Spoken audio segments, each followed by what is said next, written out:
Bismillah, Assalamualaikum warahmatullahi wabarakatuh Ustaz. Salam wabarakatuh. Ustaz izin bertanya, saya akhwat yang sedang menuntut ilmu dan bekerja sambil berusaha menyelesaikan hafalan. Namun saya belum menikah dan saya sering merasa menjadi fitnah. Yang membuat saya sering merasa takut keluar rumah tanpa mahram. Tapi saya sering melawan diri untuk berani karena saya tahu menuntut ilmu itu wajib dan bekerja juga agar tidak menjadi beban orang lain. Pertanyaannya adalah, apakah yang saya lakukan benar Ustaz? Melawan diri agar berani menghiraukan fitnah yang ada. Mohon nasihatnya, semoga Allah mudahkan Ustaz untuk menjawabnya. Kalau belum menikah, fikih belum menikah, pelajari, berdoa, terus cari dari 4 ini 1 yang paling penting. Termasuk juga yang laki-laki cari perempuan, 1 ini tolong garis bawahi. Termasuk calon-calon ayah mertua, ibu mertua. Tunkahul mar'atu li arba'in. Biasanya orang cari jodoh itu karena 4 hal. Fadhfar bidatid dini taribat yadak. Prioritaskan yang keempat, Anda pasti beruntung dalam rumah tangga.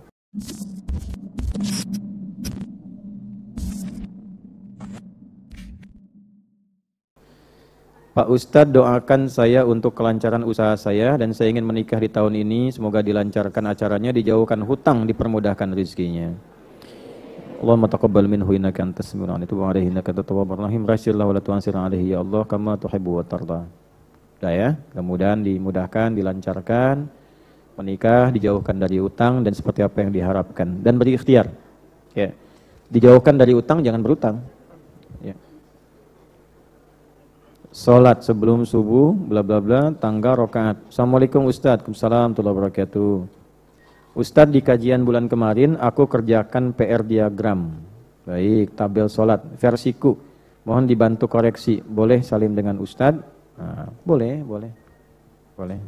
Mana? Sini, boleh.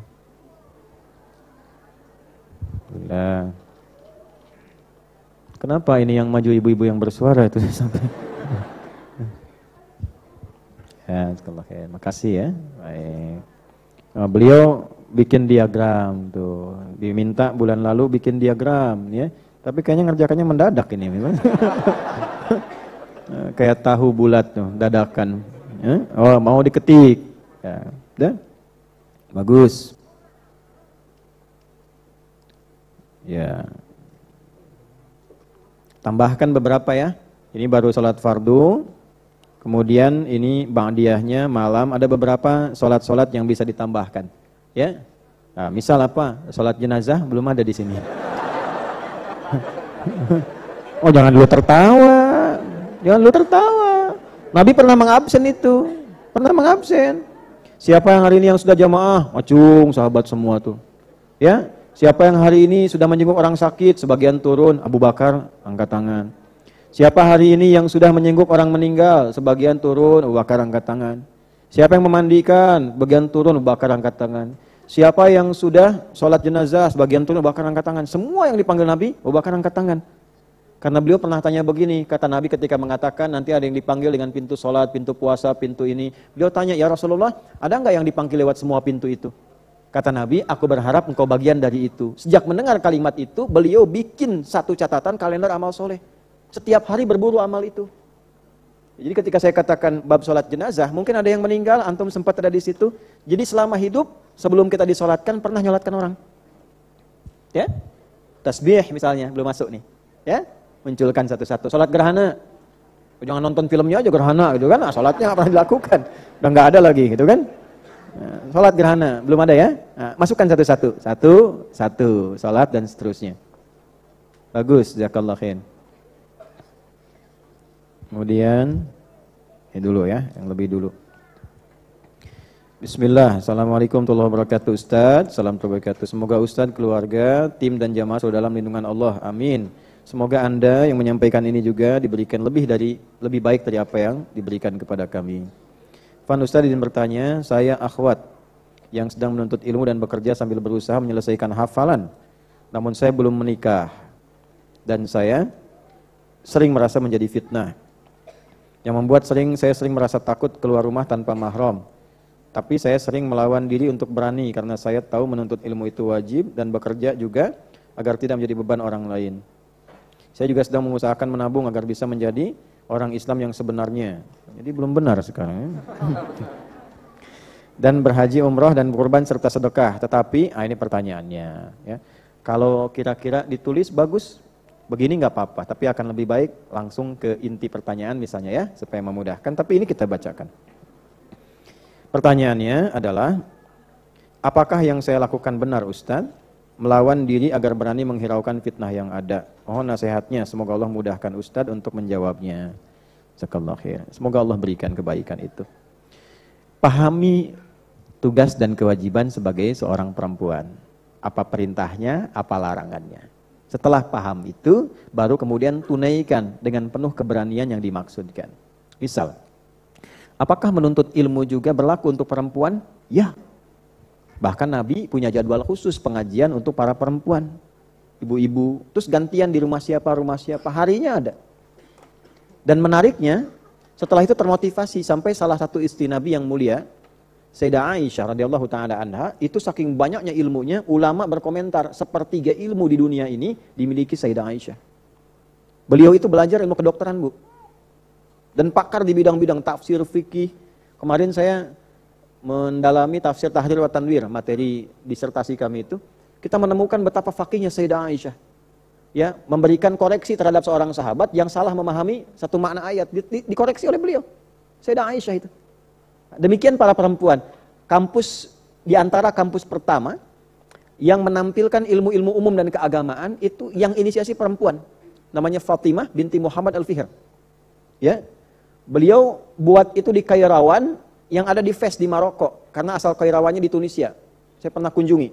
Jadi di Tunisia itu ada Zaituna yang sudah lama, universitas lebih lama dari Al-Azhar, agak ke dalam dikit ada Kairawan, ada masjid itu desainnya seperti Masjidil Haram. Jadi kebuka, tengah-tengahnya itu ada gundakan tinggi sampai ke atas beberapa gundakan seperti ini. Di atasnya itu ada semacam bulatan, terus dimasukkan di situ ada tiang besi sedikit, lalu disusun ya algoritma dan hitungan-hitungan.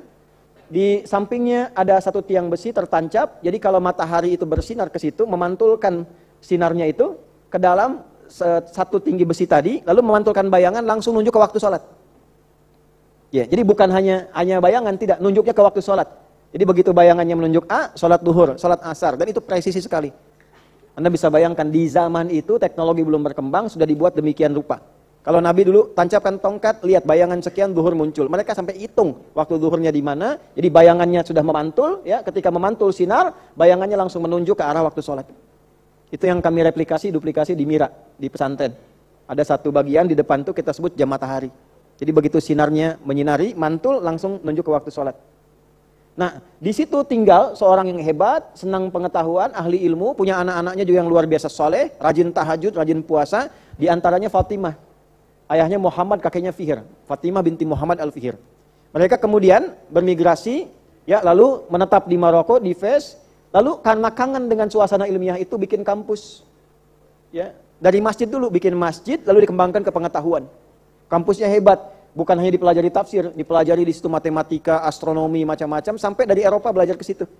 Dan beliau mendesain sendiri sampai baju toga itu, ya, yang sampai ke topinya, itu juga ada sebagian riwayat mengatakan beliau yang mendesain diantaranya. Lalu dikembangkan kekinian.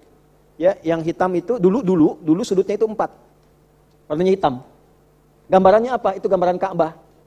Jadi kalau sudah punya ilmu, tetap kiblatnya ke Ka'bah sebagai muslim yang baik, patuhi Allah. Jadikan ilmumu untuk mengenal Allah, untuk tunduk dan patuh.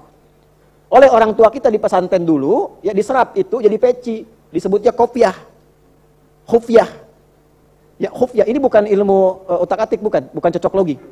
Betul, ini khufyah. Padahal bahasa Arabnya peci itu bukan khufyah, kubah, taj. Tapi orang tua kita menyebutnya kopiah dari khufyah. Khufyah itu tunduk. Kalau sudah punya ilmu, tawaduklah engkau, tunduk, jangan sombong. Pakaiannya koko. Dari ayat Quran takwa, walibasu takwa dzalika khair. Pakailah pakaian takwa, bawahnya sarung. Padahal sarung itu bahasa Arabnya izar. Dari kata syariat, syara'an, sarungan, hiduplah dengan selimut syariat para santri, pakai baju takwa, kalau sudah pintar jangan sombong. Melangkahlah karena Allah yang baka dengan penuh keyakinan. Baka dan yakin disingkat bakyak. Betul. Makanya di pesantren dulu pakai bakyak, ketak gitu kan? Ya, itu dulu. Orang tua kita itu, demi Allah saya katakan sekali lagi itu, orang tua kita itu gak banyak ayat, gak banyak dalil, diberikan hikmahnya cepat, dilakukan jadi. Orang-orang dulu baik-baik, jadi dulu. Kalau ulama-ulama betulan, kalau pejabat-pejabat yang tawadu, ya kayak Haji Agus Salim, Masya Allah tuh. Ya, ilmunya, keluasannya, ketawaduannya, kehebatannya luar biasa dan jadi inspirasi. Bung Hatta yang dimakamkan di sini, kejujurannya, integritasnya, keteguhannya, Masya Allah. Jadi betul. Dan kalau bilang sesuatu, orang dengar, orang kerjakan. Bung Hatta itu kalau pulang, ya, terus beliau itu pidato, orang dengar, pengen mengerjakan seperti Bung Hatta bilang itu. Siapa yang menggetarkan kalimat itu? Ya, bisa sampai diterima, pengen dikerjakan. Nah itu, berani. Nah kembali ke pertanyaan ini, ya. Kalau Anda masuk ke ranah-ranah itu, perempuan pengen belajar, belajar. Nanti tinggal belajar apa yang boleh, apa yang tak boleh. Bagaimana keluarnya, penampilannya bagaimana supaya menjaga bebas dari fitnah. Ya, jangan tabarruj. Apa itu tabarruj? Menampakkan sesuatu, mencari perhatian orang makhluk. Cari perhatian Allah, lawannya ihsan. Ya? Wala tabarrujna tabarrujal jahiliyatil ula. Itu khusus untuk perempuan. Keluar misalnya pakaian sewajarnya supaya Allah senang. Jangan keluar supaya orang senang melihat saya, Masya Allah, gitu ya. Pakai kerudungnya pink, bajunya biru, bawahannya hijau, gitu kan. Terus pakai perhiasan di tangan emas 2 kilo misalnya kan. Begitu mau nulis, nah itu. Nah, ada fitnah yang melekat pada diri kita, tantangan kehidupan. Demikian kalau bekerja juga, silahkan. Nah pasti setiap pekerjaan ada ujiannya, ada tantangan, nah itu dilawan. Sama, kesini juga ada ujiannya, ke masjid ada tantangannya. Semua hidup itu nggak ada yang nggak ada masalah. Masalah itu mengkonfirmasi kesungguhan kita dalam menjalani hidup, termasuk mengabulkan cita-cita. Sedikit lagi ya, semoga Allah mudahkan yang tadi ya. Oh ya sebentar, tadi juga begini, kalau belum menikah, fikih belum menikah, pelajari. Berdoa, terus cari dari 4 ini 1. Yang paling penting, termasuk juga yang laki-laki cari perempuan, 1 ini tolong garis bawahi. Termasuk calon-calon ayah mertua, ibu mertua. Tunkahul mar'atu li arba'in. Biasanya orang cari jodoh itu karena 4 hal. Kenapa disebutkan perempuan dinikahi? Karena umumnya laki-laki mencari perempuan. Walaupun sekarang banyak perempuan yang ingin dicari laki-laki. 4, 1, 5 liha. Umumnya karena harta. Biasa kan pengen matang kan, kehidupan, pengen nyaman, harta, pengen macam-macam, normal. 2, lijamaliha. Karena keadaan fisik, tampilan, ganteng, cantik, itu normal, biasa. Ya, biasa. Walaupun orang bilang cantik itu relatif. Ya, memang relatif. Tapi tetap ada patokannya. Yang ketiga, lihasabiha. Karena latar belakang, keturunan. Ini anak siapa, dari mana, dan sebagainya. Yang keempat, lidiniha. Karena kekuatan agamanya. Fadfar bidzatid dini taribat yadak. Prioritaskan yang keempat karena agama, Anda pasti beruntung dalam rumah tangga. Makanya kalau ingin dapat jodoh yang baik, perbaiki dulu agama diri sendiri. Karena kalau Anda baik, insya Allah ketemu yang baik. Ya, agamanya perbaiki, Qurannya perbaiki, nanti ketemu orang yang baik di tempat yang baik, insya Allah. Jelas ya? Kalau yang 3 pertama hilang, kalau ditambatkan cinta karena harta, harta berkurang, hilang cinta. Karena kecantikan, kegantengan, begitu sudah terasa berbeda, ya, sudah hilang cinta. Udah kakek-kakek, bagaimana dengan nenek? Oh, saya senang nenek yang dulu katanya. Dulu kan masih cantik dia, sekarang jadi nenek. Bercanda itu. Saya senang kadang bercanda supaya ceria, gembira, tapi canda yang baik, yang benar, bukan canda yang dusta, bukan canda yang aneh-aneh. Ya. Kemudian apalagi hasabiha, ya. Oh ini anaknya pejabat A, pejabat B. Begitu jabatan selesai kehormatan. Tapi kalau agama tidak. Insya Allah baik ya.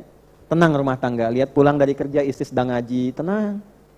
Ya, suami mau berangkat, tiba-tiba Masya Allah, beliau sholat duha dulu, berangkat dulu, senang ngelihatnya tuh. Tenang hati. Sebelum berangkat, ngaji bareng berangkat, atau minimal saling mendoakan, tenang hati, itulah agama. Ya, makanya boleh aja Bu, boleh ibu ngecek. Ya, ibu ngecek, cari yang paling dekat dengan Allah siapa. Ya, yang paling sabar dengan masalah siapa. Boleh ibu cek, tanya Qurannya. Datang, ya, adik namanya siapa? Saya Torik Bu. Coba baca surat At-Torik. Ya, bagus, tuh kan? Datang lagi, ada namanya siapa? Saya Anas Bu. Coba baca Anas. Datang yang satu, ditanya dulu. Tadi tanya apa? Nama kita ditanya, tang surat. Waduh, datang yang terakhir. Kalau adik namanya siapa? Saya Imron Bu. Cuman sehari-hari panggilannya Kulhu. Masya Allah. Betapa dalam dan penuh hikmah setiap kata yang baru saja kita dengarkan dari Ustadz Adi Hidayat. Beliau mengingatkan kita tentang pentingnya menuntut ilmu, berusaha menjadi pribadi yang lebih baik, dan menjaga diri agar selalu berada di jalan yang benar, meskipun terkadang kita menghadapi berbagai tantangan dan fitnah dalam hidup. Beliau juga mengajarkan kita bahwa setiap langkah kita dalam menuntut ilmu, bekerja, dan berusaha menjadi hamba Allah yang taat adalah bagian dari amal saleh yang akan mengangkat derajat kita di sisinya. Kita diajarkan bahwa perempuan pun memiliki hak yang sama dalam menuntut ilmu, berkontribusi kepada masyarakat, dan menjaga prinsip agama. Semua usaha kita, baik itu untuk menjadi lebih baik dalam agama, berdoa untuk kelancaran hidup, atau mencari pasangan hidup yang sesuai dengan agama, merupakan bagian dari perjalanan kita untuk mendekatkan diri kepada Allah Subhanahu wa Ta'ala. Sebelum Anda meninggalkan video ini, mari kita tuliskan doa terbaik untuk Ustadz Adi Hidayat di kolom komentar sebagai rasa terima kasih atas ilmu yang beliau bagikan. Semoga Allah memberikan kesehatan, keberkahan, dan memudahkan setiap langkah beliau dalam menyebarkan ilmu yang bermanfaat bagi umat. Jangan lupa untuk like video ini jika kamu merasa mendapat manfaat dari kajian ini. Bagikan video ini kepada keluarga, teman, atau siapa saja yang kamu rasa membutuhkan hikmah dan ilmu yang disampaikan. Dan tentunya, subscribe agar kamu tidak ketinggalan kajian-kajian bermanfaat lainnya yang penuh dengan hikmah dan petunjuk dari Allah. Semoga apa yang telah kita pelajari hari ini bisa menjadi amal jariah bagi kita semua. Mari terus berusaha menjadi pribadi yang lebih baik, memperbaiki diri dengan penuh keberanian, dan menjalani hidup dengan penuh ketakwaan. Semoga Allah selalu memberi hidayah dan petunjuknya kepada kita semua. Wassalamualaikum warahmatullahi wabarakatuh.